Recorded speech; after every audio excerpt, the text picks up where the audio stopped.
Now, a recently released report has found a pattern of systemic failures and poor decision-making in the Texas school shooting that claimed 21 lives, most of them innocent children. The report criticized around 400 police officers who were present at the site, but waited for an hour before confronting and killing the attacker. The CCTV footage from the school shows the shooter's arrival and the police waiting for 77 minutes before storming the classroom. Around 3 hours of new body cam footage was released from the day.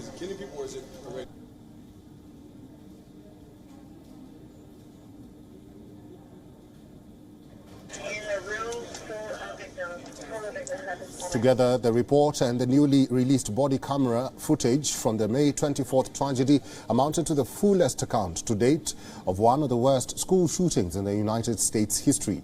The report also points out that there were responders from numerous agencies who could have done better to take control of the situation, but were hindered by a lack of leadership.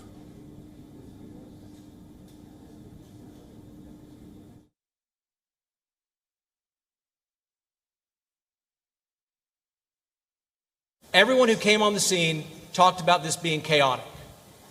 The training suggests that that chaos should not happen. Inside the school, there should be a tactical commander, someone who's taking lead on dealing with the actual in the hallway. But there should also be an overall commander, somebody who's an overall command, flowing the information, making sure everybody knows what is going on. The fact that there was no overall commander outside the building, where there should have been one, should have been known by many. The school, the report adds, had a culture of leaving doors unlocked or propped open.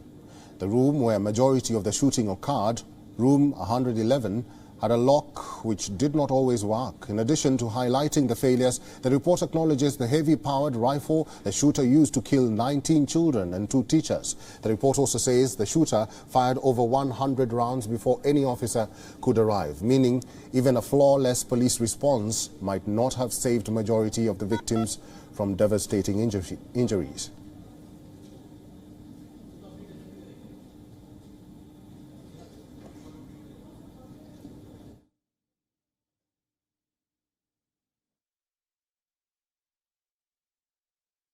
With hindsight, we can say the Robb Elementary was not adequately prepared for the risk of a school shooter. The school's 5-foot fence was inadequate.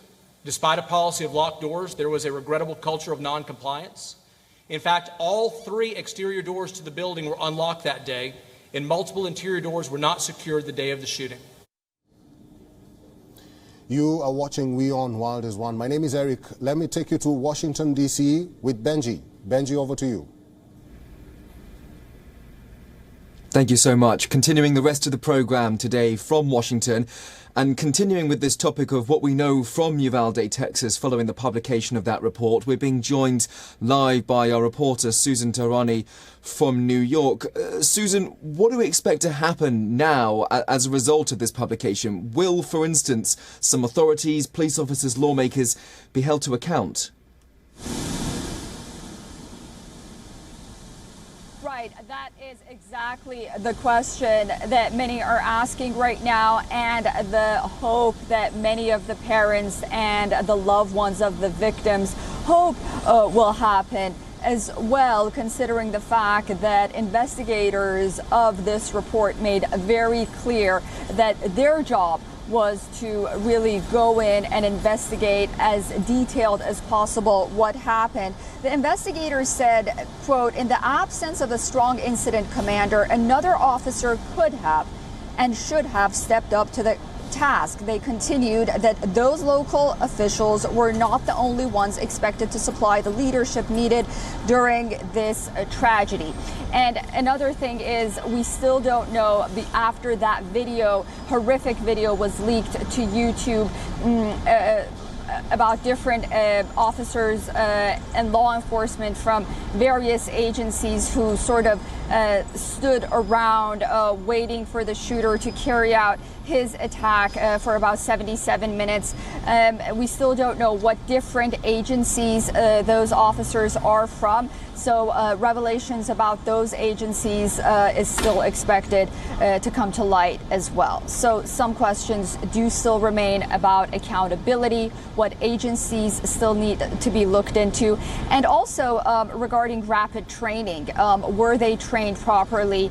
And moving forward, how this training really has to be carried out, and could there, have been any misgivings regarding that? Susan, thank you. We'll keep a close eye on that story, of course, as more develops from Texas, and we'll return to you in a short while as well.